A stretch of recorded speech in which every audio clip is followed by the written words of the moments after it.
Hello, this is Karthik Mesurya and you are learning chapter number 4 Simple Equation of subject Maths of class 7. Last time we complete our first question of exercise number 4.1. So today we are going to continue our exercise number 4.1 with question number 2. So check whether the value given in the brackets is a solution to the given equation or not. So here they gave some values in this bracket and we have to put this value in equation and check that is this the solution for this equation or not. So यहाँ पे हमें question 2 में क्या करना है कि यहाँ पे जो ब्रैकेट है उसमें कुछ वैल्यूज दी गई है, राइट।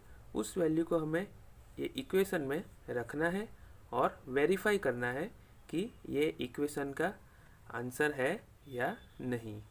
तो यहाँ पे हमें चेक करना है कि ये इसका सॉल्यूशन है या नहीं।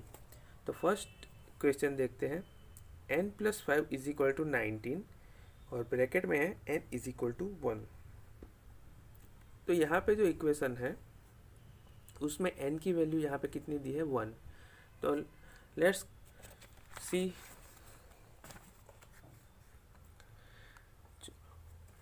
n+5 इज इक्वल टू 19 जहाँ पे हमारे पास वैल्यू है n is equal to 1। Okay, so when n is equal to 1 then n+5 is equal to, यहाँ पे n की जगह पे अब क्या रखेंगे 1। सो 1+5 हो जाएगा, 1+5 कितना होगा 6।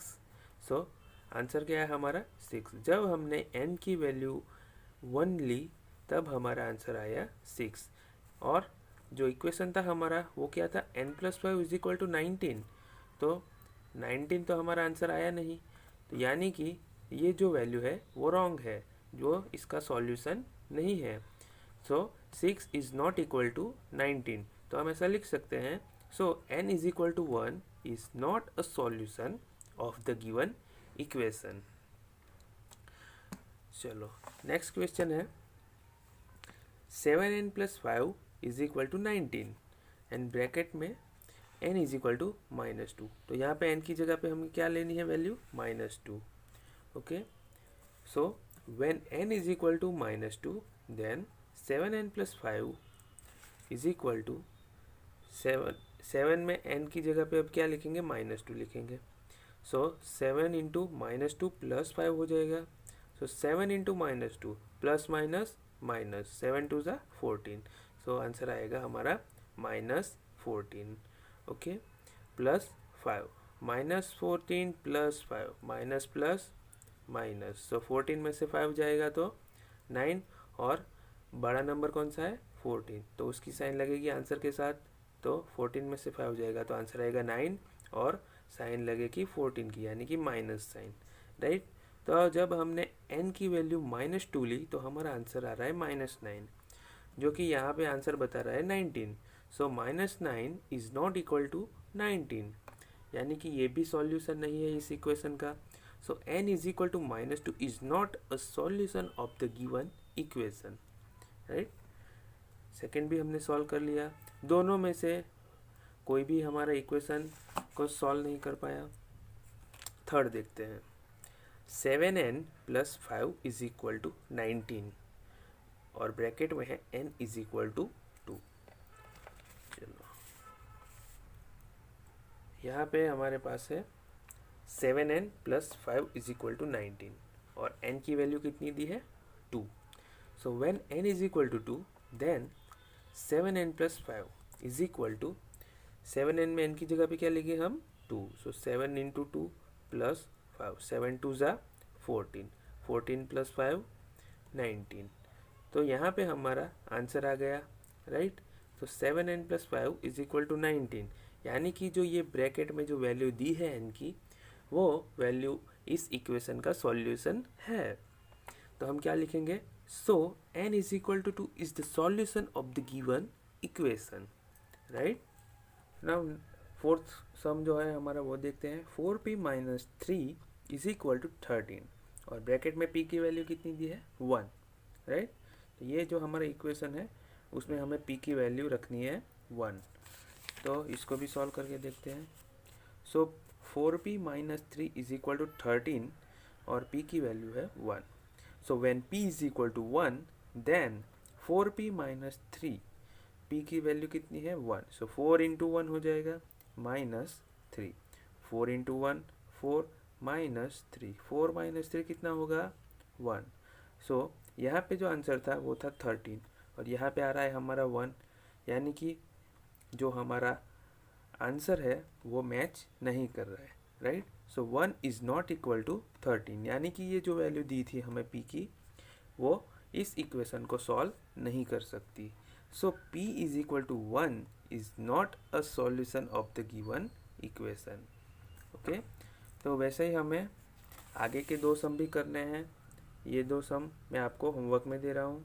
ओके, अब हम देखेंगे question number 3। Solve the following equation by trial and error method. यहाँ पे हमें क्या दिया है, दो इक्वेशन दिए हैं और हमें उसको ट्रायल एंड एरर मेथड से सॉल्व करने हैं। ट्रायल और एरर मेथड कैसी है, जिसमें आपको जो वेरिएबल है उसकी वैल्यू खुद से लेनी होती है और बारी बारी इसको रख के, कोई भी वैल्यू रख के हमें उसको सॉल्व करना है और कौन सी वैल्यू से ये सॉल्व हो रहा है इक्वेशन ये हमें बताना है।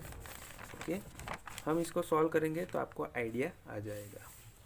चलो, now question number 3, solve the following equation by trial and error method. So हमारा इक्वेशन था फर्स्ट का 5b plus 2 is equal to 17। Okay, so let us evaluate the LHS and RHS of the given equation for the sum values of p and continue to given new values the LHS become RHS। तो यहाँ पे जो equation है हमारा उसमें हमें LHS और RHS given है। LHS का मतलब क्या है, यानी कि इक्वल टू की लेफ्ट हैंड साइड और इक्वल टू की RHS का मतलब क्या होगा, इक्वल टू की राइट हैंड साइड। ओके, तो ये जो दो पोर्शन हमें दिए हैं LHS और RHS, तो उसमें हमें कुछ वैल्यूज रखनी है P की, राइट। कब तक हमें P की वैल्यू ऐसे रखते जाना है, जब तक till the LHS become RHS, जब तक हमारी जो LHS की वैल्यू है वो RHS से इक्वल नहीं हो जाती। ओके, चलो, the given equation is 5p plus 2 is equal to 17. So we have LHS 5p plus 2 and RHS 17. Okay, equation क्या है हमारा 5p plus 2 is equal to 17। तो ये इक्वेशन में LHS कौन सा है 5p plus 2 and RHS कौन सा है 17। तो हमें LHS में p की वैल्यू ऐसी लेनी है जिससे कि उसका आंसर RHS से सेम हो। ओके, इक्वल हो दोनों। सो हम 1 से स्टार्ट करेंगे। So when p is equal to 1, तो अब हम p की वैल्यू कितनी लेंगे 1 लेंगे। तो LHS में हम p की वैल्यू रखेंगे। सो LHS क्या है हमारा 5p प्लस 2, p की वैल्यू हमने 1 रखी। ओके, 5 इंटू 1 प्लस 2 कितना होगा 5 प्लस 2 7। तो आंसर हमारा कितना है RHS का 17। यहाँ पे हमारा आंसर आया 7। तो यहाँ पे वैल्यू उसकी मैच नहीं हुई, इक्वल नहीं हुई। So 7 is not equal to 17। Okay, चलो नेक्स्ट हम p की वैल्यू कितनी लेंगे 2 लेंगे। So LHS is equal to 5b plus 2, p की वैल्यू हमने कितनी ली है 2।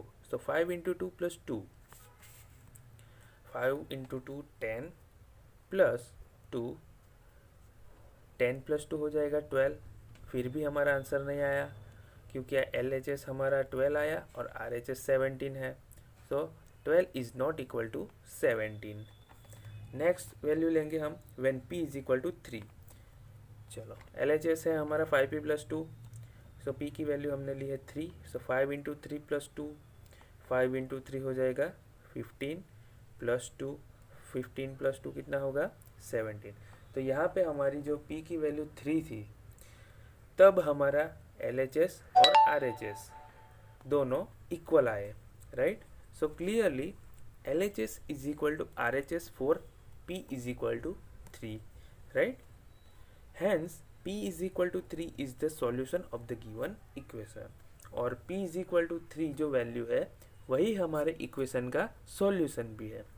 तो ऐसे ही हमें आगे का जो क्वेश्चन है वो भी सॉल्व करना है। तो यहाँ पे ट्रायल एंड एरर मेथड इसको बोलते हैं। तो सेकंड है 3m minus 14 is equal to 4। Okay,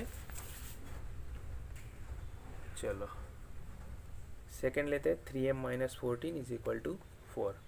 late us evaluate the LHS and RHS of the given equation for some values of m and continue to given new values till the LHS becomes equal to RHS। या same वही process जो हमने question number 1 में की है वही यहाँ पे रिपीट हो रही है। यहाँ पे भी हमें जो LHS है और RHS है उसको सेम करना है, इक्वल करना है। और यहाँ पे जो इक्वेशन दिया गया है हमें उसमें जो वेरिएबल है वो कौन सा है, m है। तो हमें m की वैल्यू तब तक बदलते जाना है जब तक कि हमारा आंसर 4 नहीं आ जाता, राइट। यानी कि LHS is equal to RHS नहीं बन जाता तब तक हमें m की वैल्यू लेते जाना है। तो यहाँ पे the given equation is 3m minus 14 that is 14 subtracted from 3 time m gives 4। यहाँ पे जो इक्वेशन दिया है 3m माइनस 14 है, राइट। तो यहाँ पे जो 14 है वो 3m में से सब्ट्रैक्ट किया गया है। 3m का मतलब क्या होगा, 3 टाइम्स m। और जब हम 3m में से 14 को माइनस कर रहे हैं तो ये कितना आंसर दे रहा है, 4। It gives 4। Okay, so we substitute values which gives 3m greater than 14। तो यहाँ पे जो वैल्यू है 3m की वो क्या होनी चाहिए, ग्रेटर देन 14। क्यों, तो देख आपको मैं समझाता हूँ। किसी एक नंबर में से दूसरे नंबर को हम माइनस करते हैं और आंसर पॉजिटिव आता है। तो ये कब पॉसिबल है, जब ये जो पहला नंबर है वो बड़ा हो दूसरे से, राइट। यानी कि जब बड़े नंबर में से छोटा नंबर माइनस होता है तभी आंसर हमारा पॉजिटिव रहता है। ओके, यानी कि हमारा जो पहला नंबर है 3m वो क्या होना चाहिए, 14 से बड़ा होना चाहिए, राइट। तो यहाँ पे हमारे m की वैल्यू ऐसी लेनी है जिससे 3 के साथ मल्टीप्लाई होने के बाद वो 14 से बड़ा हो, राइट। हम 1 लेके ट्राई करते हैं।